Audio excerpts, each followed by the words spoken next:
कहानी का ये दूसरा भाग देखने से पहले इसके पहले सभी भाग अवश्य देखें। अंबर अपने कमरे में बैठी अपने फोन पर आए उस मैसेज को देखे जा रही थी।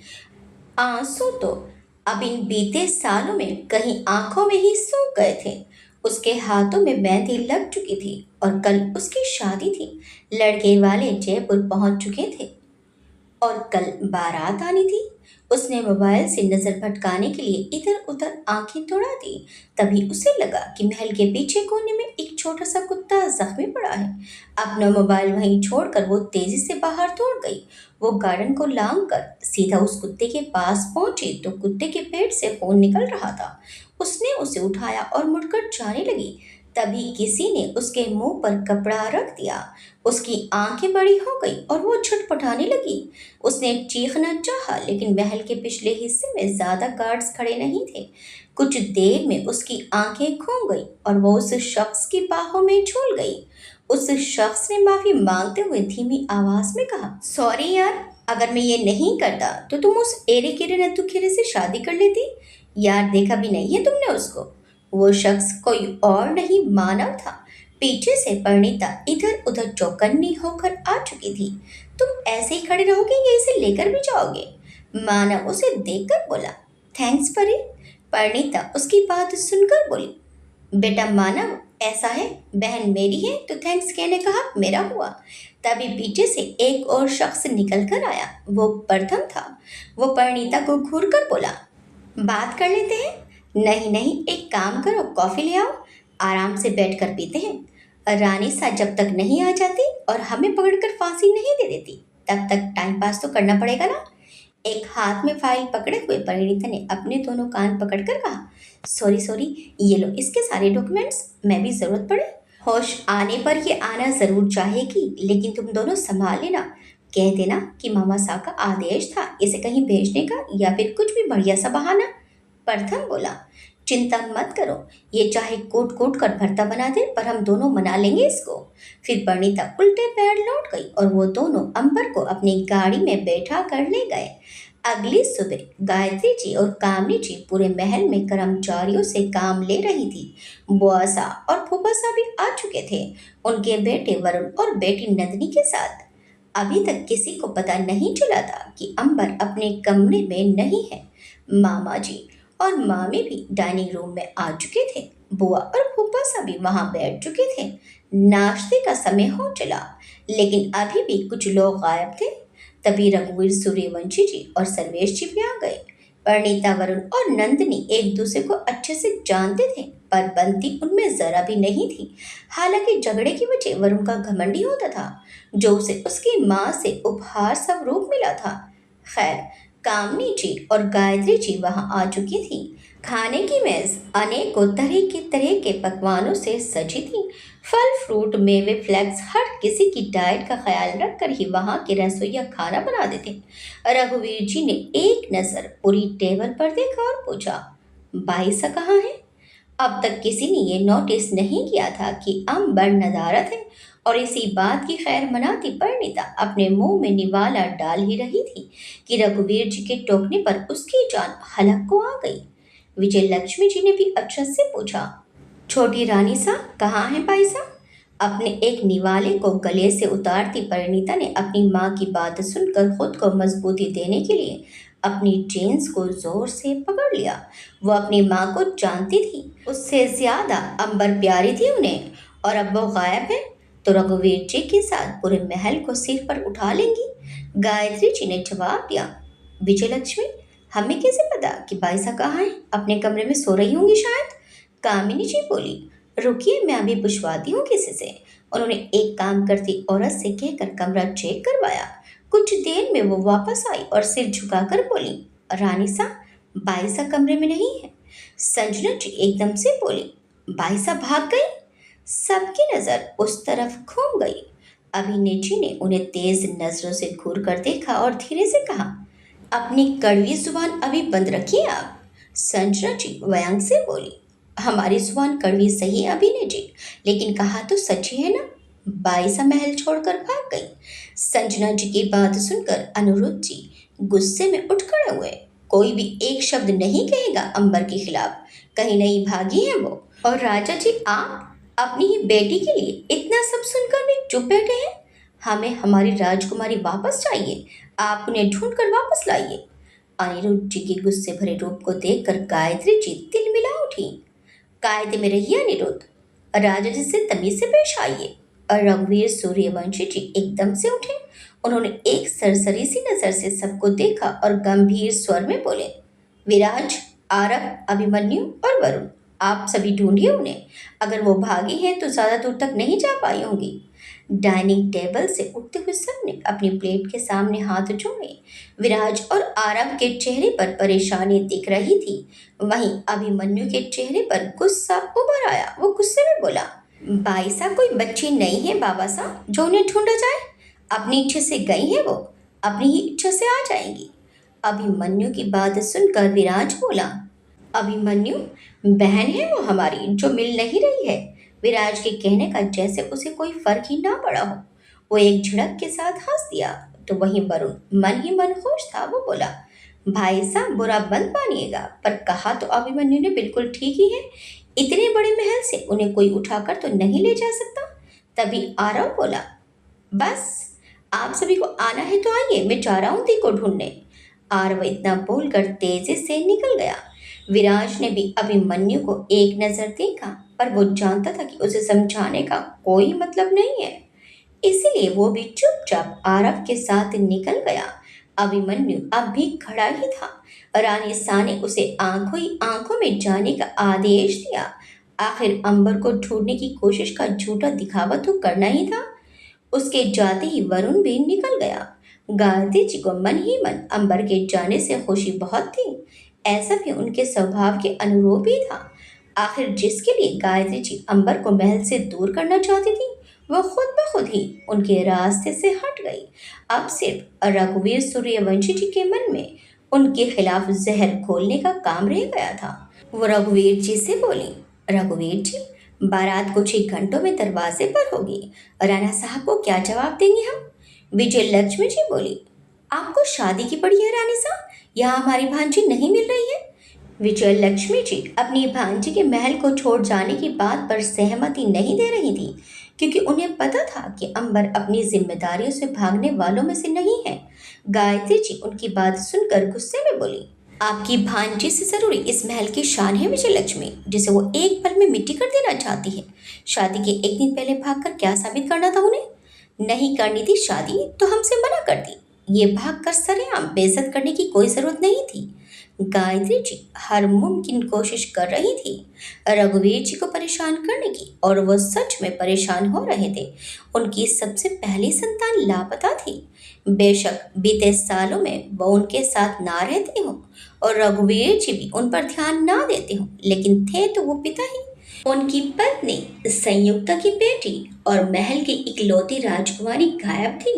रघुवीर जी गुस्से में बोले, बस कीजिए आप सभी, कुछ ही देर में बारात द्वार पर खड़ी होगी। उससे पहले ये बात महल से बाहर नहीं जानी चाहिए। भाई साहब भागे हैं या उन्हें कुछ हुआ है, वो बाद में तय किया जाएगा। उनकी आवाज में एक अलग से रुतबा और भारीपन को महसूस करते हुए अनिरुद्ध जी को छोड़कर सब खामोश हो गए। अनिरुद्ध जी बोले, जीजा जी, भले ही बाई साहब की बेटी है, लेकिन उन पर हक हमारा है। अगर वो यहाँ से गई भी है तो भी हम आपको उन्हें सजा देने का अधिकार नहीं देंगे। रघुवीर जी बोले, उन्हें सजा देने का अधिकार हमें क्या, यहाँ किसी को भी नहीं है, लेकिन फिलहाल बाई साहब को ढूंढना जरूरी है। रघुवीर जी के पुकारते ही एक तरफ खड़े सर्वेश जी सामने आ खड़े हुए। उन्हें देखकर रघुवीर जी ने कहा, जयपुर के स्टेशन, एयरपोर्ट, बस स्टैंड, हर जगह चेक करिए।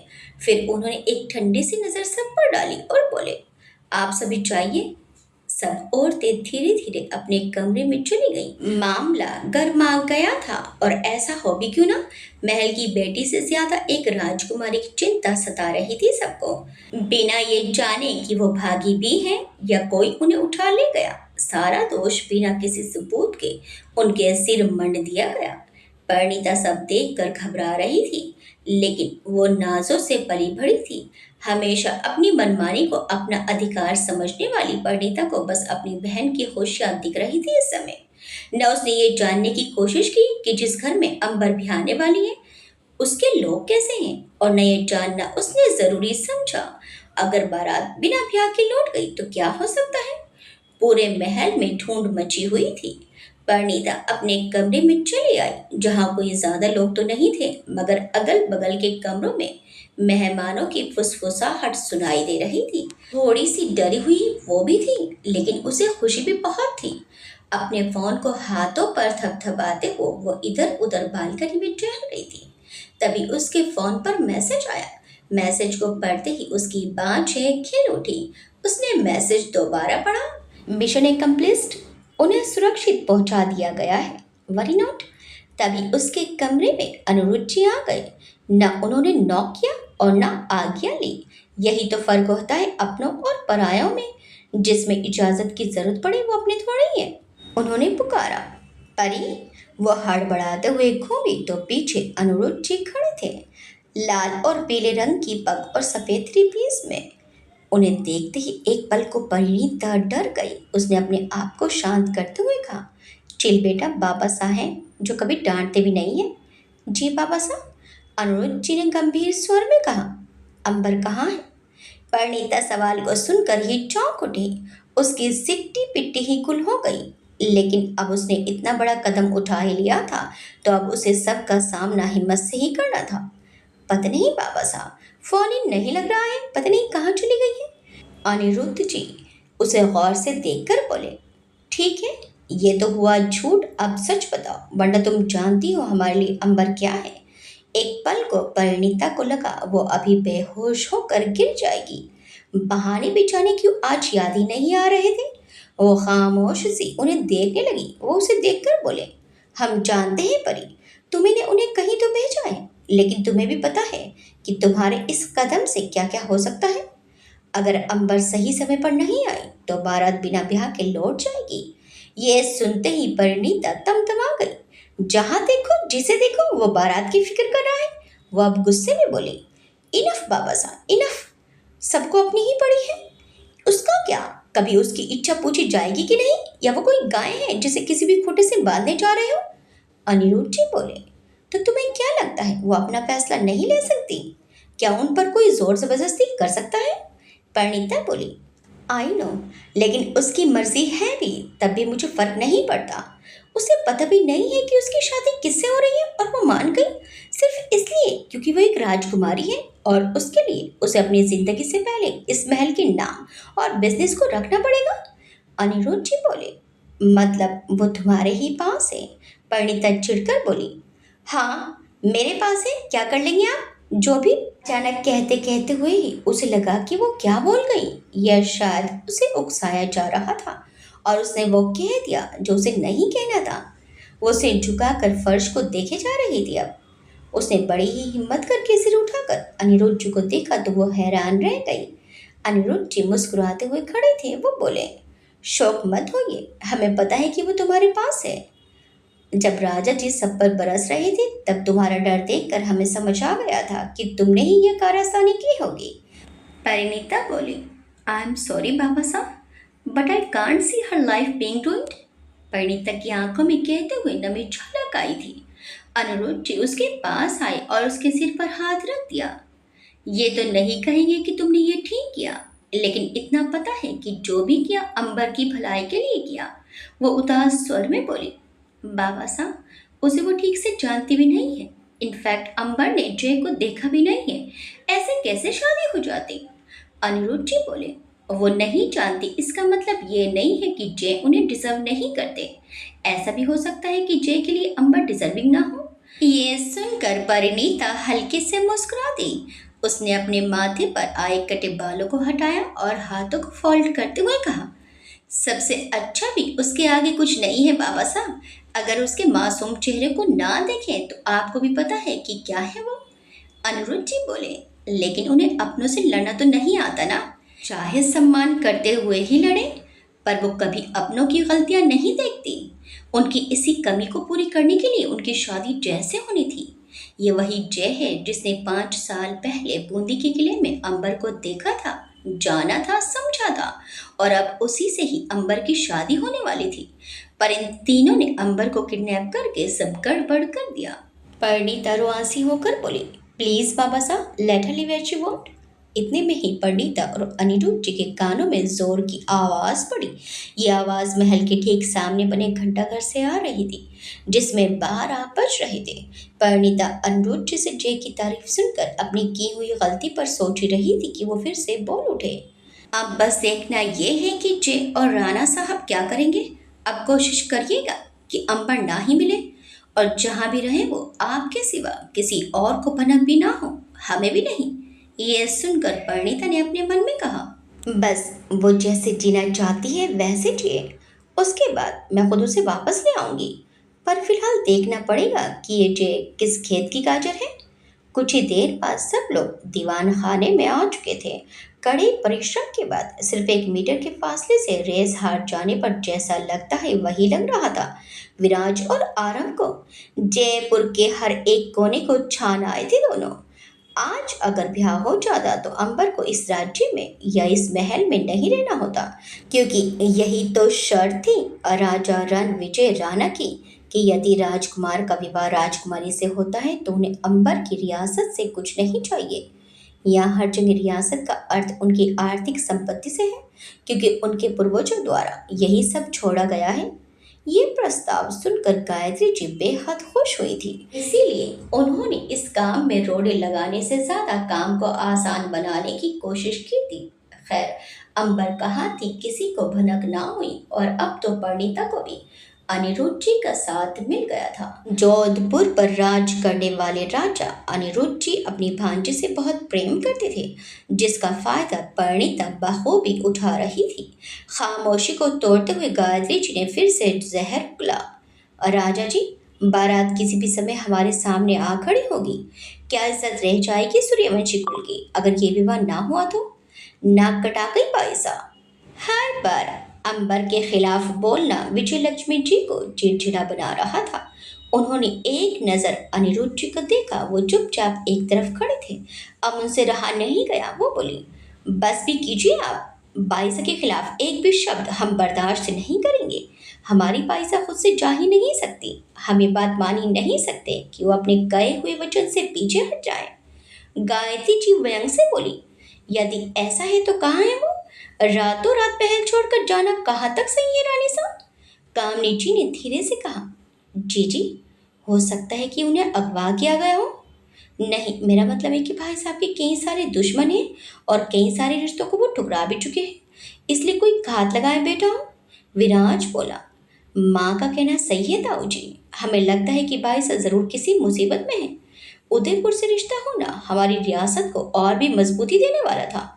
इसी के कारण शायद किसी ने बायसा का किडनैप कर लिया हो।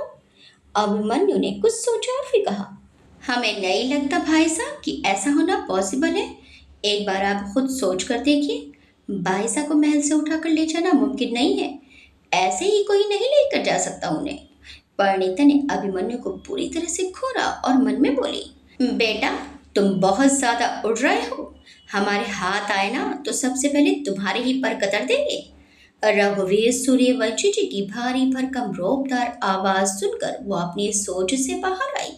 विराज और सर्वेश, एक काम करिए, बारात के आने से पहले ये बात फैला दीजिए कि राजकुमारी को रातों रात भेज दिया गया है।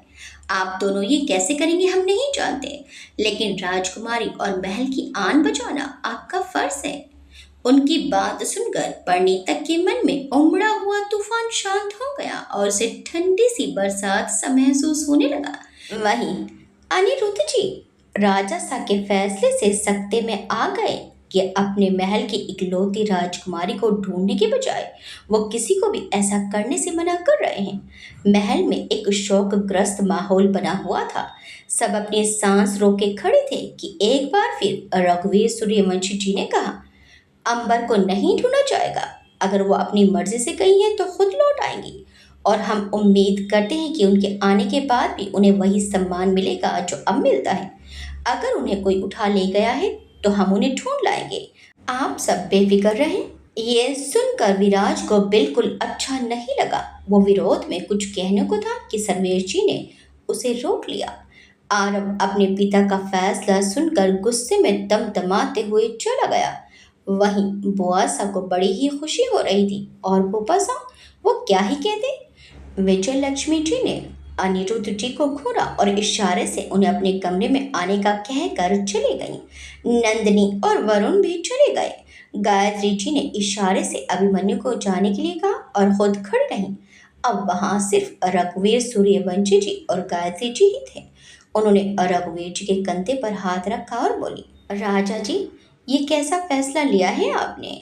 इस तरह तो हर किसी को अपनी मनमानी करने का मौका मिल जाएगा।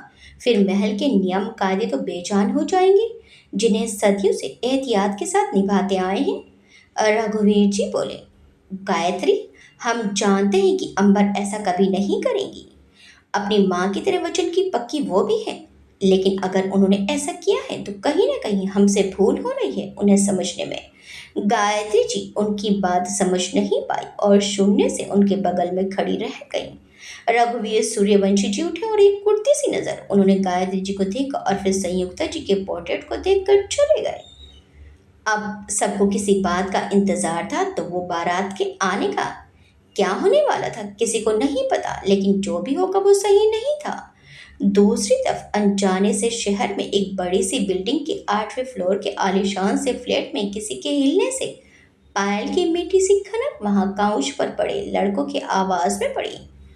आवाज सुनकर एक लड़का जाग उठा। वो प्रथम था। उसने देखा खिड़की से छिनकर आ रही धूप लड़की के चेहरे को छू रही थी। उसने बगल के काउच पर सोए मानव से कहा, मानव, उठो, उठो भी मानव। मानव झल्लाकर बोला, क्या हुआ? सुबह सुबह कोई और काम नहीं है क्या? अपनी आंखों को मलते हुए उसने सामने देखा तो उसके चेहरे पर मुस्कान आ गई।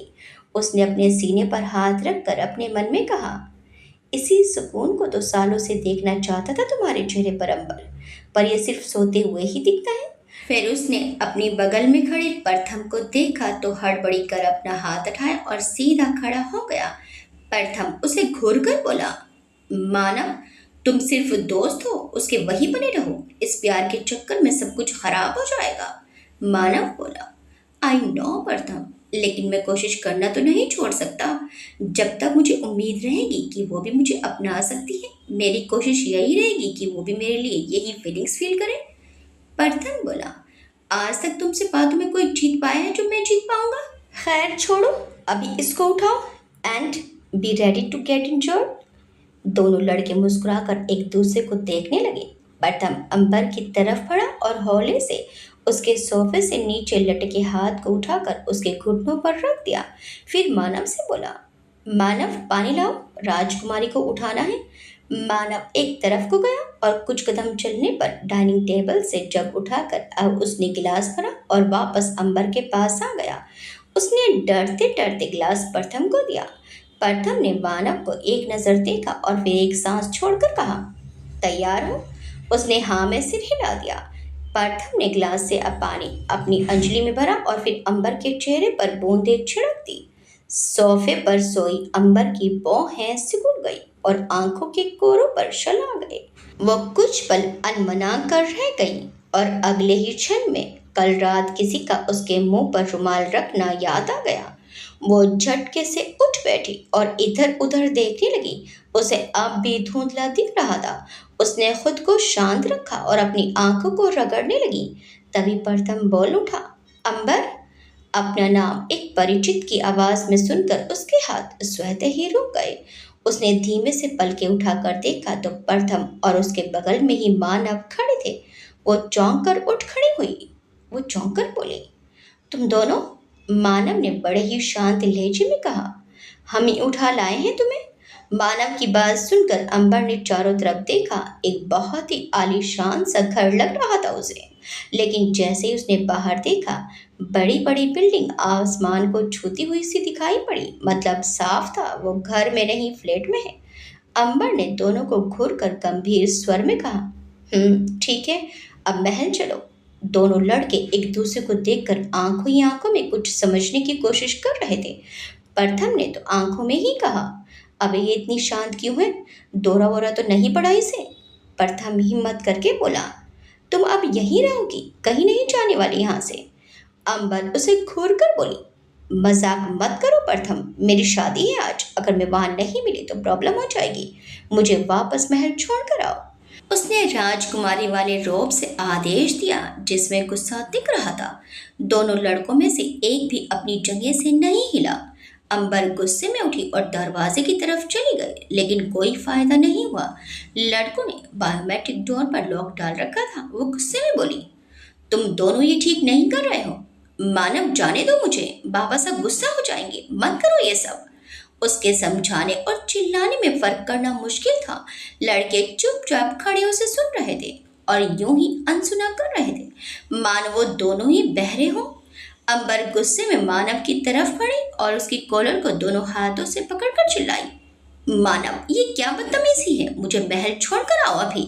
फिर उसने झटके से कॉलर छोड़ दिया और बोली, तुम दोनों समझ क्यों नहीं रहे हो? अगर किसी को भी पता चला कि मुझे महल से निकालने में तुम दोनों का हाथ है तो वो नहीं छोड़ेंगे तुम्हें। जाने दो यहाँ से। काम डाउन अंबर, कुछ नहीं होगा, काम डाउन। मानव ने उसके सिर पर हाथ रखा तो अंबर ने हाथ झटक दिया। उसने टेबल पर रखे फ्रूट बास्केट से चाकू उठाया और खुद के हाथ पर रख दिया और गुस्से में बोली, अगर मुझे अभी के अभी वापस नहीं छोड़ा तो मैं खुद को मार डालूंगी। And I mean it. प्रथम ने मानव की तरफ देखा तो मानव पहले से ही अंबर को देख रहा था। अंबर अब भी चाकू को कलाई पर लगाकर खड़ी थी और गुस्से में दोनों को देख रही थी। उसने चाकू काफी तेजी से कड़ा रखा था, जिससे कलाई पर निशान बनने लगा और खून सफेद फर्श को भिगोने लगा। मानव एकदम से उसकी तरफ बढ़ा और बोला, अंबर, पागलपन मत करो, नीचे रखो इसे। अंबर 2 कदम पीछे हटकर बोली, नो वे मानव, मैं सच में कलाई काट लूंगी। मानव के चेहरे का रंग सफेद पड़ गया। उसने कांपते हुए स्वर में कहा, नहीं, प्लीज चाकू नीचे रखो। अंबर प्लीज, नीचे रखो, उसे लग जाएगी। प्रथम भी उसे देख रहा था, लेकिन दोनों को ही समझ नहीं आया कि क्या करे। मानव एकदम से अंबर के सामने आ गया और इतने में अंबर लड़खड़ा गई और चाकू गलती से उसकी कलाई पर चल गया। खून की बूंदें तेजी से फर्श पर गिर रही थी और धार बना रही थी। मानव ने एकदम से अंबर को अपनी बाहों में उठाया और बाथरूम की तरफ ले गया। प्रथम जल्दी से फर्स्ट एड लेने भागा। अंबर पर धीमी धीमी बेहोशी छाने लगी थी। उसके हाथ ढीले पड़ने लगे और उसका पूरा वजन मानव पर आ गया। मानव की बाहों से उसके हाथ नीचे लटकने लगे, जिससे खून ज्यादा बहने लगा। बड़े से बाथरूम के बीचों बीच रखे गोल बाथ टब की सीढ़ियों पर उसने अंबर को रखा। उसने चिल्लाकर प्रथम को आवाज दी, प्रथम जल्दी, अंबर वेकअप यार, प्लीज अंबर वेकअप। प्रथम फर्स्ट एड बॉक्स लेकर आ गया। उसने वहां रखे मग में पानी भरा और अंबर का हाथ धोने लगा। कुछ देर में अंबर को लेकर मानव एक कमरे में था। कमरा बहुत ही बड़ा था, जिसमें क्वीन साइज बेड लगा था और चारों तरफ सफेद रंग की नेट लगी थी। प्रथम ने बेहोश लेटी अंबर को देखते हुए कहा, ये पूरी पागल है, ऐसे कौन करता है यार, मैं तो डर गया था, इसे कुछ हो जाता तो बाबा साहब मुझे नहीं छोड़ते। प्रथम की आंखों के सामने ही अनिरुद्धि का चेहरा आ गया।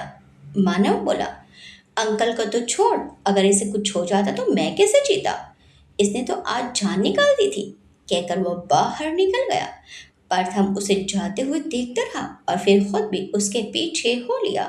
कुछ घंटों बाद अपने कमरे में अंबर को होश आने लगा था। उसके हाथों में दर्द अब भी था और उसे महसूस हो रहा था मानो किलो में वजन उसके सिर पर रखा है।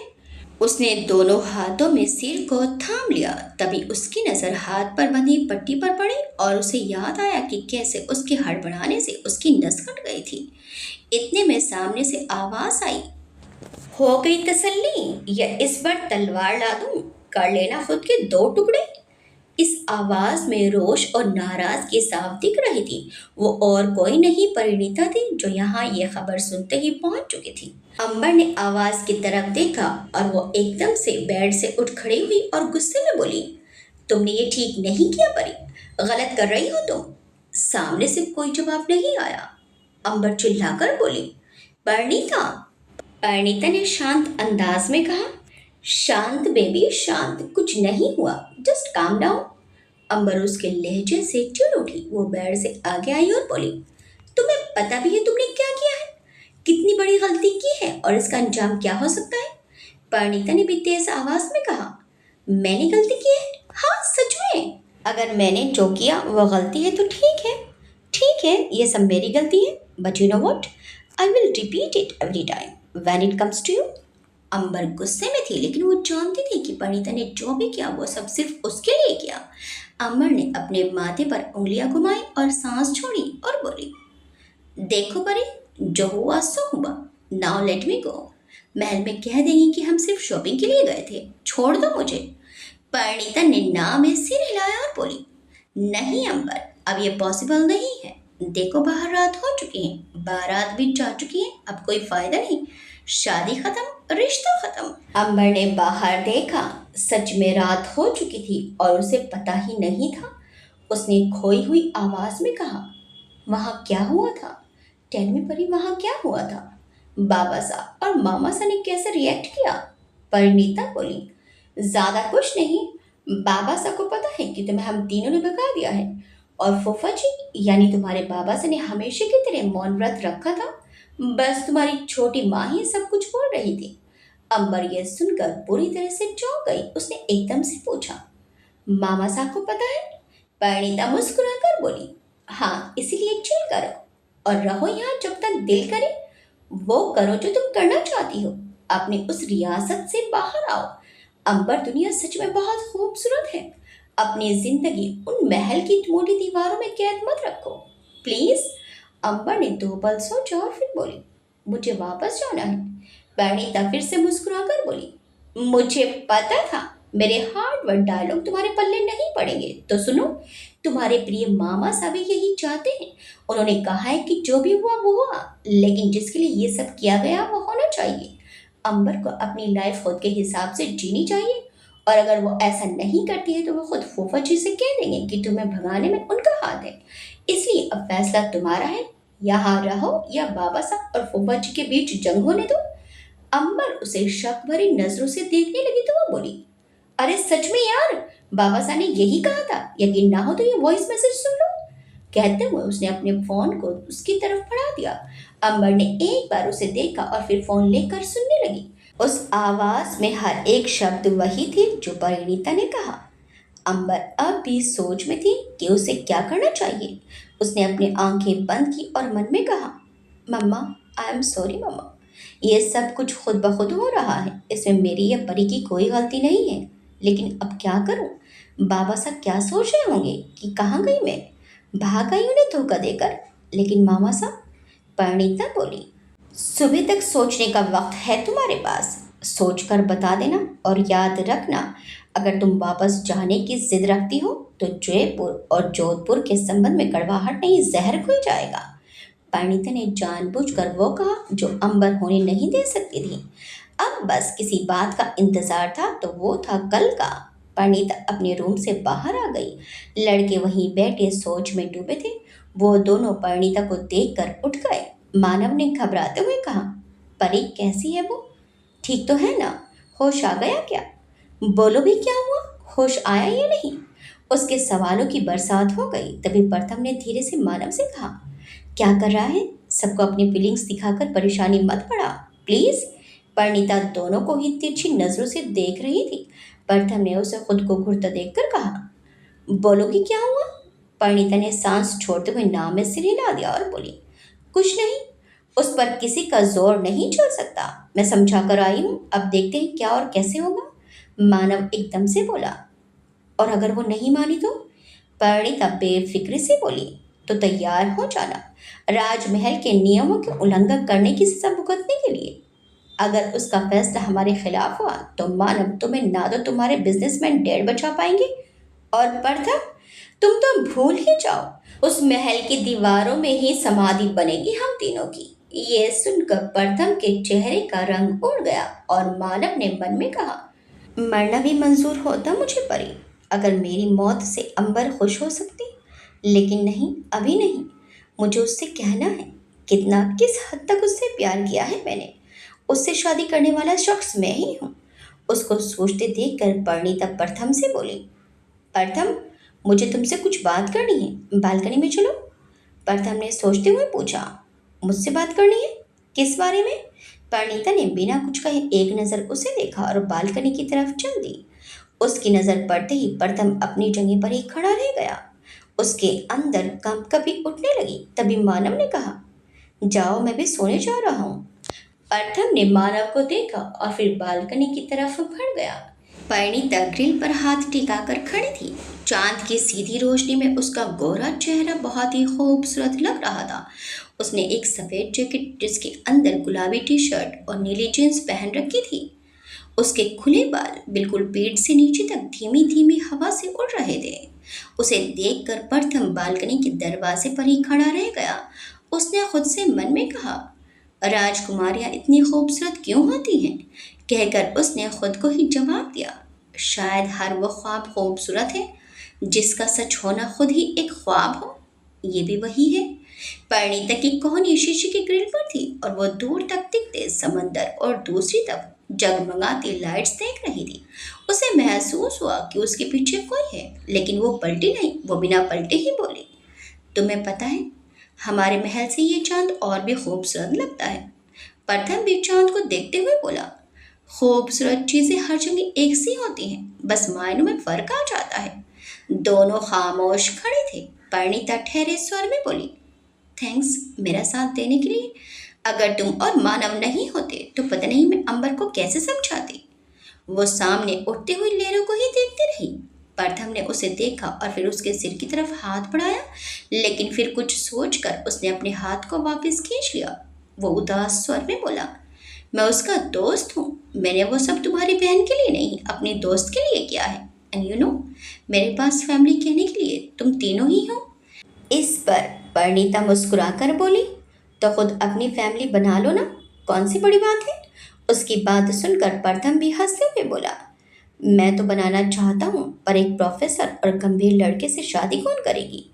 पैसे वाला तो हूँ नहीं मैं, जिसके आगे पीछे लड़कियां लाइन में खड़ी हों। सब ढूंढना पड़ता है यार। परिणीता अचानक बोल पड़ी, मुझसे कर लो। ये सुनकर प्रथम चौंक गया। उसके चेहरे से हंसी गायब हो गई। उसने हैरानी से उसे देखा। इस वक्त उसका चेहरा देखकर ये बिल्कुल नहीं लगा कि वो मजाक कर रही है। प्रथम ने अटकते हुए कहने की कोशिश की कि क्या क्या कह रही हो तुम? अगली बार से ऐसा मजाक मत करना। प्रथम की बात सुनकर भी परिणीता के चेहरे पर भाव नहीं बदले। उसने गंभीर आवाज में कहा, सच कह रही हूँ, तुम चाहो तो मुझसे शादी कर सकते हो। प्रथम ने लगभग चिल्लाते हुए कहा, पागल पागल हो गई हो क्या? क्या बोल रही हो? ऐसी हवा में शादी नहीं होती। दो लोगों का प्यार करना भी जरूरी है। परिणीता ने उसकी बात काटते हुए कहा, आई डू। प्रथम एकदम से चौंक कर बोला, है? उसने हाँ में सिर हिलाया और आगे बोली, yes I do. From when पता नहीं। परिणीता ने बिल्कुल नॉर्मल होकर कहा था, लेकिन प्रथम उसके शब्दों को सुनकर जम गया। वो कुछ देर उसे ऐसे ही देखता रहा, लेकिन परिणीता के चेहरे पर एक भी भाव नहीं बदला। प्रथम बोला, तुम्हें पता है ना कि तुम एक राजकुमारी हो और मैं एक अनाथ। परिणीता उसकी बात सुनकर बोली, तुम्हें पता है प्रथम, राजकुमारी के साथ साथ मैं एक इंसान भी हूँ और मेरे लिए तुम भी एक इंसान हो। प्रथम कुछ बोलने को हुआ तो परिणीता बोल पड़ी, हाँ या ना। प्रथम ने उसे देखा और कुछ बोलने के लिए मुंह खोला, पर वो सोचने लगा, आज मेरी लाइफ का बेस्ट डे है परी। कहना चाहता हूँ कि yes I love you more than anything, सच, लेकिन नहीं कह सकता। तुम महलों की राजकुमारी हो और मैं मिडिल क्लास लड़का। हम साथ अच्छे नहीं लगेंगे परी, तुम्हें समझना पड़ेगा। कहते हुए उसकी आंखें गीली हो गईं। उसने अपने आंसू छुपाने के लिए अपनी पलकें चलती चलती झपका दी और मुट्ठियों को जोर से बांध लिया। फिर वो गंभीर स्वर में बोला, नहीं परिणीता, मेरा जवाब है ना। परिणीता दो पल रुकी और हंस दी, फिर बोली, यही उम्मीद थी तुमसे। मुझे पता था यही जवाब दोगे तुम, और मैं ये भी जानती हूँ कि तुम्हारे जवाब का कारण मेरा नाम है, राजकुमारी परिणीता चौहान। इसी नाम की वजह से ही तुमने मुझे रिजेक्ट किया है ना। प्रथम दर्द स्वर में बोला, ऐसा कुछ नहीं है परी, मैं सच में। परिणीता ने नजरें उठाकर उसे घूरा तो वो चुप हो गया। फिर वो गुस्से में बोली, shut up, just shut up. प्रथम ने नजरें झुका ली। परिणीता की आंखें भरी हुई थी, जिसे प्रथम देखना नहीं चाहता था।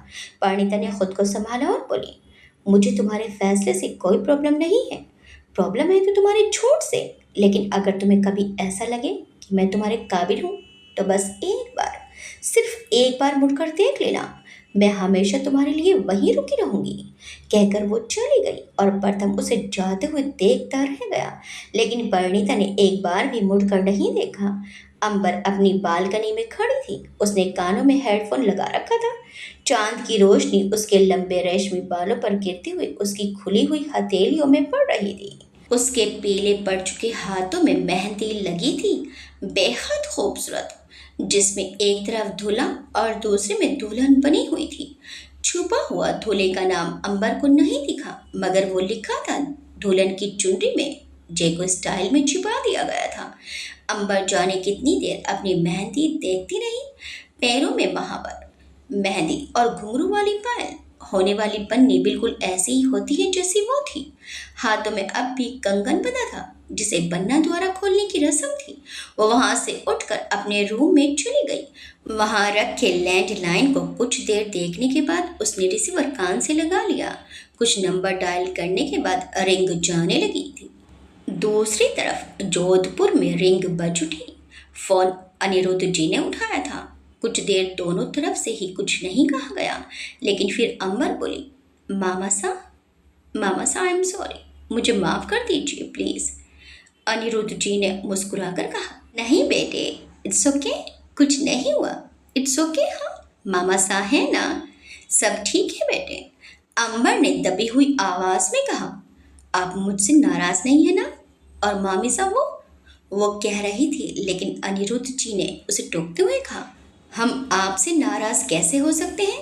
हम जानते हैं ये सब परी ने नादानी में किया है, लेकिन जो किया सही किया। सब भूल गए थे बेटे कि आपकी अपनी लाइफ भी है, जिसे जीने का हक है आपको। परिणीता ने बस वही हक लौटाया है। इसमें आपको गिल्टी होने की जरूरत नहीं है। आपके मामा सा है ना? अंबर रुआंसी होकर बोली, मामा सा, जयपुर में क्या हुआ था जब मैं नहीं थी वहां पर? और छोटी माँ, बारात का क्या हुआ? अनिरुद्ध जी एकदम से बोले, आप इन सब की फिक्र छोड़िए। अब आपको सिर्फ ये याद रखना है कि आप सिर्फ आप हैं, कोई जिम्मेदारी नहीं है आपकी, सिवाय इसके कि हमारी अंबर जब भी लौटे उस वक्त की अंबर बनकर लौटे, जैसी जीजी जी हमें देकर गई थी। अंबर ने अपनी आंखें बंद कर ली और बोली, ठीक है मामा साहब, मैं आपसे बाद में बात करूंगी। कहकर उसने फोन काट दिया। सुबह हो चुकी थी, लेकिन अंबर की पिछली रात जागकर ही गुजर गई। एक भी झपकी नहीं ली उसने, जिसका असर उसके चेहरे पर हो रहा था।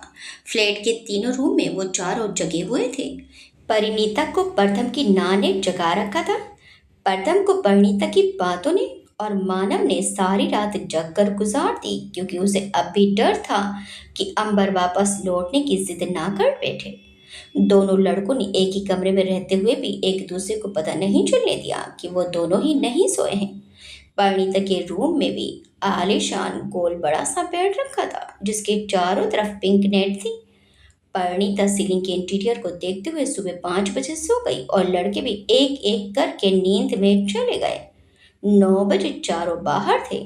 इटालियन मॉड्यूलर किचन के सामने की डाइनिंग टेबल पर वो चारों बैठे थे। चारों तरफ खामोशी थी। न मानव कुछ बोल रहा था, न अंबर, और न परिणीता और प्रथम। हार कर परिणीता ने ही कहा, क्या सोचा है तुमने? मेरी बात मान रही हो ना?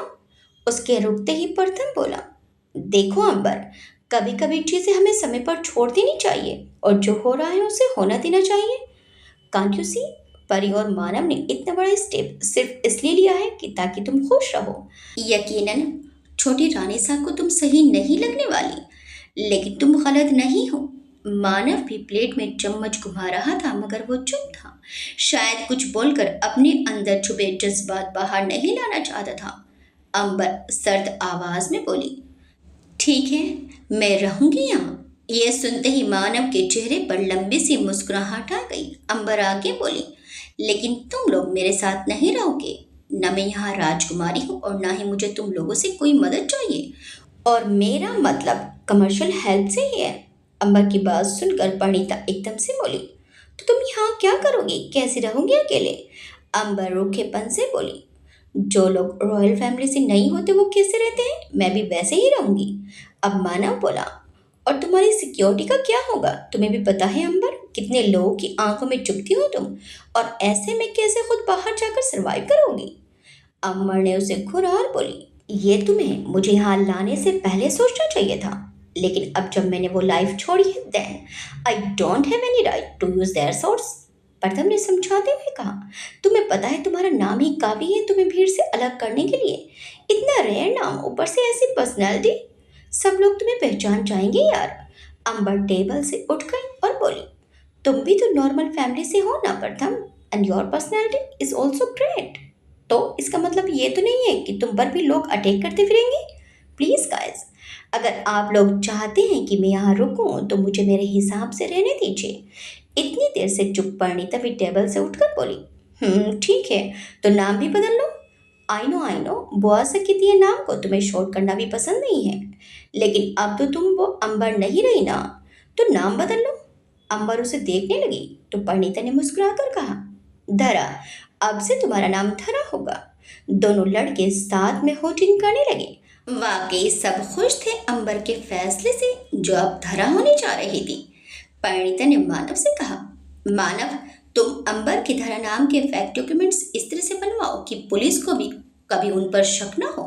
धरा सिंह नाम से होंगे सारे डॉक्यूमेंट्स, और पेरेंट्स के नाम में बाबा साहब और मम्मा का नाम लिखवा देना, समझे? प्रथम ने यह सुनकर मानव से पूछा, तुम ये कर पाओगी? मानव स्टाइल में कॉलर को सीधी करते हुए बोला, मानव ठाकुर के लिए कोई भी काम मुश्किल नहीं है। अब आगे कहानी में राजकुमारी अंबर धरा सिंह नाम से ही संबोधित की जाएगी। रात हो चुकी थी। दिन भर मानव धरा के फेक डॉक्यूमेंट्स बनवाने में बिजी रहा और परिणीता अपने ऑफिस के काम में खुद को उलझा कर रखने का बहाना कर रही थी। वो चाहती थी कि अब उसे प्रथम से बात ना करनी पड़े, क्योंकि उसने कभी किसी चीज के लिए ना नहीं सुनी थी। ये पहली बार था जब परिणीता को मना किया गया। प्रथम भी परिणीता से बात नहीं कर रहा था। दोनों की वजह अलग थी, मगर चुप दोनों ही थे। धरा हॉल में बैठी थी और फिर से अपने सुर्ख पड़ चुकी हथेली को देखी जा रही थी। उसे याद आया कि जब उसे मेहंदी लगाई जा रही थी तब वहां सारी औरतें कह रही थी कि दुल्हन की मेहंदी का रंग उसके पति के प्यार का प्रतिबिंब होता है। हमेशा सबके साथ न्याय करने वाली धरा ने उस रियासत का अपमान जाने अनजाने में कर ही दिया था। उदयपुर की इतनी बड़ी रियासत से आई बारात लौट गई। आखिर क्या हुआ होगा वहां, और उस लड़के को कैसा लगा होगा? अब तो उसे हमसे सिर्फ और सिर्फ नफरत हो गई होगी। अपने ख्यालों में गुम धरा के कानों में परिणीता की आवाज पड़ी। वो कह रही थी, मैं वापस लौट रही हूँ धरा, बाबा साहब से अकेले से काम नहीं संभलेगा। धरा ने उसे देखा और फिर चारों तरफ देखकर कहा, प्रथम नहीं जा रहा है, और मानव वो कहाँ है? परिणीता बोली, ओहो, मानव जी को मिस किया जा रहा है। चल क्या रहा है मैडम? धरा ने उसे घूरा और बोली, क्या मतलब? परिणीता उसके पास बैठते हुए बोली, मैं बस ये कहना चाहती हूँ कि यहाँ सबको पता है कि मानव की फीलिंग्स क्या है और वो क्या चाहता है। बस तुम ही उसे इग्नोर करती आ रही हो। सोचो जरा उसके बारे में। धरा ने उसे टोका, परी, वो और मैं हमेशा दोस्त हैं। न मानव मेरे लिए ऐसा कुछ सोचता है और ना मैं उसके लिए ऐसा कुछ सोचने वाली हूँ, समझी? परिणीता ने हाथ जोड़ते हुए कहा, ठीक है मेरी माँ, ठीक है, मजाक था सिर्फ, अब मैं जाऊँ? धरा ने प्रथम के रूम की तरफ इशारा करते हुए कहा, प्रथम को लेकर जाओ। बाहर जाते जाते उसके कदम रुक गए। उसने प्रथम के रूम की तरफ देखा और फिर ना चाहते हुए भी उसके रूम की तरफ बढ़ गई, लेकिन वह खुद ही अपना सामान लेकर आ रहा था। परिणीता ने उसे देखा, लेकिन हर बार की तरह वो मुस्कुराई नहीं। प्रथम धरा से बोला, अंबर, धरा, मैं भी जा रहा हूँ, तुम्हें कोई भी जरूरत हो तो I am one call away. धरा ने मुस्कुरा कर कहा, तुम्हारी ही हेल्प लूंगी मैं, क्योंकि इन सब में सबसे समझदार तुम ही हो। प्रथम मुस्कुरा कर अपने पेट पर हाथ रखते हुए झुका तो परिणीता बोली, चलो अब। फिर वो धरा से बोली, वैसे तो डोर बायोमेट्रिक है, लेकिन फिर भी चेक कर लो। धरा भी सिर हिलाते हुए डोर के पास आ गई। डोर दोनों तरफ से बायोमेट्रिक था और साथ ही बगल में एक छोटा सा मॉनिटर था जिससे बाहर खड़ा शख्स देखा जा सकता था। दोनों ही लौट गए। धरा दरवाजा बंद करने ही वाली थी कि तभी उसके कानों में बहुत ही प्यारी आवाज गई। कोई था जो बांसुरी बजा रहा था। उसकी फ्लूट ट्यून इतनी मीठी थी जैसे वो धुन सीधे कृष्ण की बांसुरी से निकल रही हो।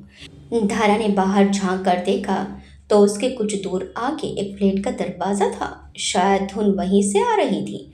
धरा उस दरवाजे के पास पहुंची। जैसे ही उसने दरवाजे की तरफ हाथ बढ़ाया, पीछे से मानव ने आवाज दी, धरा। धरा को अपने नए नाम को पहचानने में थोड़ा समय लगा और साथ ही वो धुन भी बंद हो गई। मानव हाथ में कुछ फाइल और खाने का सामान लाया था। उसने पास आकर कहा, चलो, कहते हुए वो उसका हाथ पकड़कर खींच कर ले गया।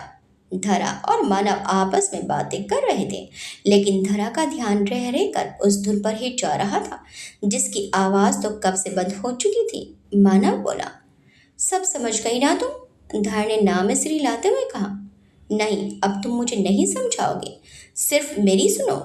मुझे किसी म्यूजिक इंस्टीट्यूट में जाना है। यहाँ कहीं होगा तो बताओ, वरना तुम भी जा सकते हो।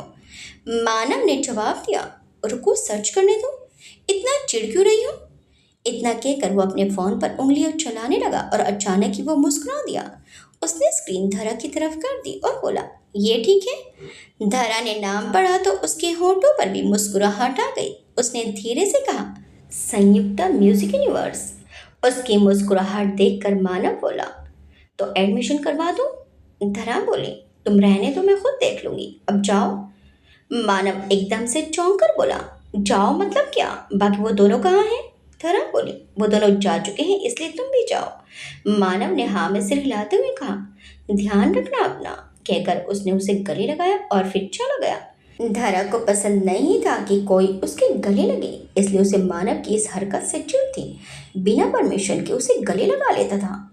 धरा खाने का सामान देखने लगी और फिर उसमें से कुछ इंस्टेंट नूडल्स के पैकेट लेकर किचन में चली गई। उसने इधर उधर देखा तो सब कुछ इलेक्ट्रॉनिक था। उसने ऊपर 2-4 शेल्फ खोले तो वहां पर उसे वाटर बॉयलर दिखा। बॉयलर देखकर वो खुद में ही बड़बड़ाई, लोगों को आलसी बनाकर छोड़ेंगे ये साइंटिस्ट, कहते हुए उसने वाटर बॉयलर में पानी डाला और उसे स्विच में लगा दिया। कुछ देर बाद पानी गर्म हो गया था। उसने नूडल्स कप को जरा सा खोलकर उसमें पानी डाला और बंद करके वहीं खड़ी हो गई।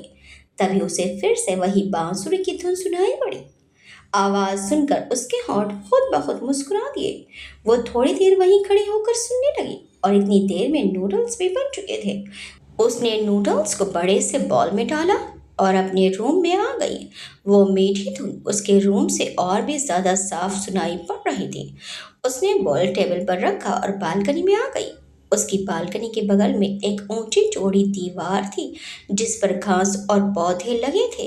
दीवार के दूसरी तरफ एक और बाजू वाली फ्लैट की बालकनी थी जहां से आवाज आ रही थी।